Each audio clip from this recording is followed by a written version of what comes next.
चंद्रवंशम news में आपका स्वागत है। अखिल भारतवर्षीय चंद्रवंशी क्षत्रिय महासभा के पूर्व राष्ट्रीय अध्यक्ष और वर्तमान में सदस्यता प्रभारी सुरेंद्र सिंह चंद्रवंशी ने सवाल उठाया कि अखिल भारतवर्षीय चंद्रवंशी क्षत्रिय महासभा के दो राष्ट्रीय अध्यक्ष कैसे बने हुए हैं। सुरेंद्र सिंह ने यह भी आरोप लगाया कि दोनों असंवैधानिक अध्यक्ष महासभा की निबंधन संख्या और लेटर हेड का दुरुपयोग कर आम चंद्रवंशी जनता को गुमराह कर रहे हैं। नेतृत्व के सवाल पर 1906 में स्थापित और 1912 में निबंधित अखिल भारतवर्षीय चंद्रवंशी क्षत्रिय महासभा आज संवैधानिक संकट के दौर से गुजर रहा है। वर्तमान समय में एक ही संगठन के दो तीन अध्यक्ष सभी स्तरों पर होने का दावा किया जा रहा है। संविधान में स्पष्ट प्रावधान है कि हर स्तर पर एक समिति होगी और उसके लिए एक ही कमेटी होगा, लेकिन सारे नियमों को ताक पर रखकर अखिल भारतवर्षीय चंद्रवंशी क्षत्रिय महासभा में जिसको जो मर्जी हो रहा है, जहां मर्जी हो रहा है, अपने को पदाधिकारी बनने की घोषणा करके और महासभा का निबंधन संख्या और लेटर पैड का दुरुपयोग कर रहा है। सुरेंद्र सिंह चंद्रवंशी ने पूर्व कृषि मंत्री बिहार सरकार डॉक्टर प्रेम कुमार और पूर्व स्वास्थ्य मंत्री झारखंड सरकार रामचंद्र चंद्रवंशी के पुत्र डॉक्टर ईश्वर सागर चंद्रवंशी पर आरोप लगाया कि दोनों लोग अलग अलग गुट बनाकर अखिल भारतवर्षीय चंद्रवंशी क्षत्रिय महासभा के राष्ट्रीय अध्यक्ष बने हुए हैं। 2015 से आदरणीय प्रेम कुमार जी, जो बिहार के सूबे के मंत्री और आज एमएलए हैं, विधानसभा में याचिका समिति के अध्यक्ष हैं। दूसरी तरफ आदरणीय रामचंद्र बाबू, पूर्व मंत्री झारखंड, वर्तमान एमएलए, उनके सुपुत्र श्री आदरणीय ईश्वर सागर जी, जो रामचंद्र विश्वविद्यालय के वीसी भी हैं, अपने आप को महासभा का अध्यक्ष होने का दावा कर रहे हैं। गजब विडंबना, जो पढ़े लिखे लोग एक ही संगठन के समाज में आकर ये दावा करना कि हम अध्यक्ष हैं, बड़ा अजीब सा लग रहा है। अखिल भारतवर्षीय चंद्रवंशी क्षत्रिय महासभा के राष्ट्रीय अध्यक्ष के विवाद को सुलझाने के लिए माननीय न्यायालय में भी इस मामले को ले जाया गया। माननीय न्यायालय ने सख्त निर्देश दिया कि महासभा के राष्ट्रीय अध्यक्ष पद का चुनाव निर्धारित शर्तों पर होगा। इस मामले का सुलझाने का बहुत स्तरों पर बहुत लोगों ने सार्थक प्रयास किया, लेकिन सफलता नहीं मिली। बाध्य होकर इस मामला को न्यायालय में ले जाया गया।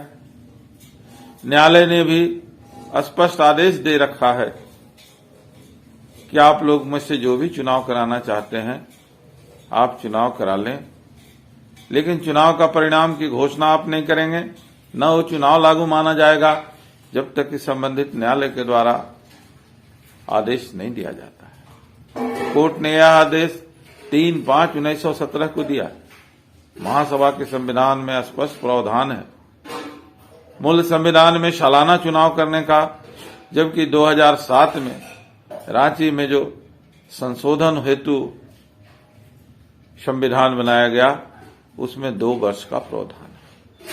इसके बावजूद 2015 से इस संगठन में आज तक कोई चुनाव नहीं हुआ है। सभी लोगों का टेन्योर खत्म हो गया है। आजीवन सदस्य को छोड़कर कोई सदस्य नहीं बच गए हैं। ऐसी स्थिति में पुनः आदरणीय प्रेम कुमार जी और आदरणीय ईश्वर सागर जी द्वारा चुनाव की घोषणा करना, सदस्यता अभियान शुरू कर देना, यह बिल्कुल गैर संवैधानिक है। सुरेंद्र सिंह ने बताया कि महासभा के कार्यालय सचिव और कार्यालय प्रभारी ने विगत वर्ष आम सभा का आयोजन किया। आम सभा में निर्णय लिया गया कि हर स्तर पर प्रयास कर एक संविधान, एक कमेटी, एक अध्यक्ष का चुनाव किया जाए और आम जनता में जागरूकता के लिए संवैधानिक चुनाव रथ पूरे देश में निकाला जाए। कार्यालय सचिव ने 17 जनवरी 2021 को पटना में एक आम सभा आहूत की। कार्यालय प्रभारी के आदेशानुसार 17 मई 2021 को जरासंध भवन दरोगा रायपाट पटना में आम सभा हुई। आम सभा में सर्वसम्मति से एक केंद्रीय चुनाव समिति का गठन किया गया। श्री बिंदेश्वरी प्रसाद सिंह पूर्व राष्ट्रीय महामंत्री और एकीकरण समिति के चुनाव प्रभारी को मुख्य चुनाव प्रभारी बनाया गया और उन्हें आम सभा द्वारा निर्देशित किया गया कि आप संविधान के अनुसार चुनाव कराएं, नई सदस्यता अभियान चलाएं और न्यायालय को चुनाव करा के रिपोर्ट अपना सुपुर्द कर दें। दूसरी ओर यह निर्णय हुआ कि आज जो विभाजन है, इस विभाजन को रोकने का अंतिम प्रयास करना चाहिए और इसके लिए मिल्लत सह एकीकरण समिति का गठन किया गया और हुआ कि हर स्तर पर इसके लिए प्रयास किया जाए।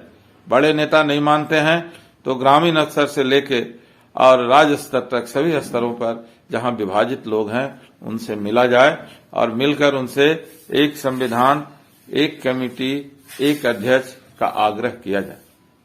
इस आलोक में एक रथ निकालकर आम जनता में जागरूकता लाने, सभी चंद्रवंशियों को वस्तु स्थिति से बताने का निर्णय लिया गया और 7 मार्च 2021 से हमारे कुलभूषण कुलगुरु आदरणीय मगध सम्राट जरासंध जी महाराज के जरासंध अखाड़ा से 7 मार्च 2021 को हमारे लोकप्रिय नेता, जहानाबाद के सांसद और अखिल भारतवर्षीय चंद्रवंशी क्षत्रिय महासभा के पूर्व राष्ट्रीय अध्यक्ष आदरणीय चंदेश्वर बाबू ने हरी झंडी दिखाकर रथ का विदा किया। इस रथ यात्रा को सफल बनाने में नालंदा लोकसभा के पूर्व प्रत्याशी महागठबंधन के राजद के महामंत्री श्री अशोक आजाद जी ने अपनी ओर से रथ उपलब्ध करवाया, जिसमें करीब करीब 1 लाख रुपया लागत आ रहा है और उन्होंने कहा कि ये रथ बिहार और देश के कोने कोने में घुरेगा और उन्होंने अपनी ओर से यह सहयोग दिया। 7 मार्च से रथ विभिन्न जिलों का भ्रमण कर चुका है। फिलहाल आदरणीय पटना हाई कोर्ट के वरिष्ठ अधिवक्ता श्री बद्री नारायण सिंह जी के सुपुत्र श्री कुमार गौरव जी, जो पटना उच्च न्यायालय के अधिवक्ता हैं, रथ पर सवार होकर पूर्वी बिहार, उत्तरी बिहार का दौरा उन्होंने किया है और दूसरे चरण का दौरा 1 तारीख से उनका प्रारंभ होने जा रहा है, जो 10 तारीख तक बिहार के उन तमाम जिलों में जाएगा जहां रथ अभी तक नहीं पहुंच सका है। तत्पश्चात यह रथ यात्रा झारखंड के लिए प्रस्थान करेगी।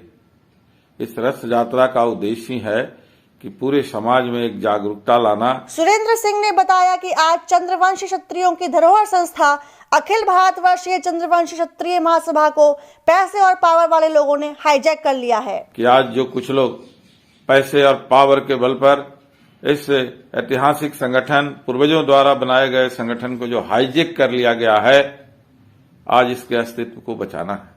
अंत में सुरेंद्र सिंह चंद्रवंशी ने यह कहा कि प्रेम कुमार और ईश्वर सागर ग्रुप के द्वारा बनाए जा रहे सदस्यता अभियान का विरोध करें और मिल्लत समिति द्वारा रथ यात्रा के माध्यम से चलाए जा रहे सदस्यता अभियान में ही सदस्य बने। आज यह संगठन रजिस्ट्रार के यहाँ विवादित सूची में चला गया है, उससे इसको हटाना है और महासभा का एक नया रूप देना है। इसके लिए सभी लोग मिल्लत समिति, एकीकरण समिति द्वारा जो सदस्यता रसीद जारी किया गया है उसके सदस्य बने। 125 रुपया देकर सक्रिय सदस्य बने और 2000 रुपया देकर आजीवन सदस्य बने। ये दोनों तरह के सदस्य बनने के लिए आपको अखिल भारतवर्षीय चंद्रवंशी क्षत्रिय महासभा केंद्रीय चुनाव प्रभारी के नाम आवेदन देना पड़ेगा और उसके साथ सदस्यता शुल्क संलग्न करनी होगी। आजीवन सदस्यता शुल्क का राशि चेक ही आपको देना पड़ेगा, वह भी अखिल भारत वर्षीय चंद्रवंशी क्षत्रिय महासभा का नाम। मित्रों, आजीवन सदस्यता जो राशि प्राप्त होंगे वो सारे राशि को फिक्स डिपॉजिट कर लिए दे दिया जाएंगे और फिक्स डिपॉजिट से जो इंटरेस्ट आएगा वह इंटरेस्ट महासभा के संचालन में लगेगा। यह व्यवस्था इसलिए किया गया है कि कभी भी किसी की ओर से आजीवन सदस्यों को द्वारा दिया गया मूलधन का दुरुपयोग न हो। इसलिए जब तक के मूलधन रहेगा तब तक आपकी आजीवन सदस्यता बरकरार रहेगी और आजीवन सदस्यता से आने वाले जो इंटरेस्ट वो महासभा के लिए एक परमानेंट आय होगा, जो महासभा का कार्यालय और अन्य कार्यक्रमों को चलाने में मदद करेगा। महासभा आज जो हर कार्यक्रमों के लिए हैंड टू माउथ होता है उससे यह बचेगा। अंत में सुरेंद्र सिंह चंद्रवंशी ने यह कहा कि प्रेम कुमार और ईश्वर सागर ग्रुप के द्वारा बनाए जा रहे सदस्यता अभियान का विरोध करें और मिल्लत समिति द्वारा रथ यात्रा के माध्यम से चलाए जा रहे सदस्यता अभियान में ही सदस्य बने। इसलिए मित्रों, हम लोग सब मिलकर ये तय करें कि आज जो गुटों के द्वारा जबरदस्ती महासभा के नाम पर सदस्यता अभियान चल रहा है, तो आप तय करें, आप प्रेम जी गुट का सदस्य बनेंगे, ईश्वर सागर जी गुट का सदस्य बनेंगे, या आप वैसे गुट का सदस्य बनेंगे, मिल्लत समिति का सदस्य बनेंगे जो चाहता है कि महासभा का एक ही कमेटी हो और वह संविधान के अनुरूप हो और महासभा के संविधान के विरुद्ध जो चल रहे हैं उनको खात्मा हो। मुझे पूरा विश्वास है कि रथ यात्रा में सभी सक्षम लोगों का तन मन धन से सहयोग प्राप्त होगा। अभी तक जिस जिले में जा रहा है उस जिले के लोगों से आग्रह किया जा रहा है कि रथ में होने वाले खर्च, तेल आदि की व्यवस्था अपने स्तर से करें और जहां नहीं संभव हो पा रहा है वहां रथ पर सवार जो पदाधिकारी हैं वो उसकी व्यवस्था कर रहे हैं। मुझे पूरा विश्वास है कि रथ यात्रा आम चंद्रवंशियों के बीच में वस्तु स्थिति पहुंचाने का काम करेगा। यह तो तय है, अखिल भारत वर्षीय चंद्रवंशी क्षत्रिय महासभा की वर्तमान में स्थिति बहुत खराब है। चंद्रवंशी क्षत्रिय समाज के बड़े नेताओं के आपसी मतभेद और अवैध रूप से राजनीति में वर्चस्व की होड़ ने आम चंद्रवंशी क्षत्रिय समाज को दिग्भ्रमित कर दिया है। आम जनता हमेशा की तरह बेचारी साबित हो रही है। चंद्रवंशम न्यूज का यह प्रयास है कि आम चंद्रवंशी क्षत्रिय समाज के बीच जाकर उनके विचारों को एक मंच पर रखे और चंद्रवंशी क्षत्रिय समाज की धरोहर अखिल भारतवर्षीय चंद्रवंशी क्षत्रिय महासभा अपने पुराने वजूद पर स्थापित हो सके।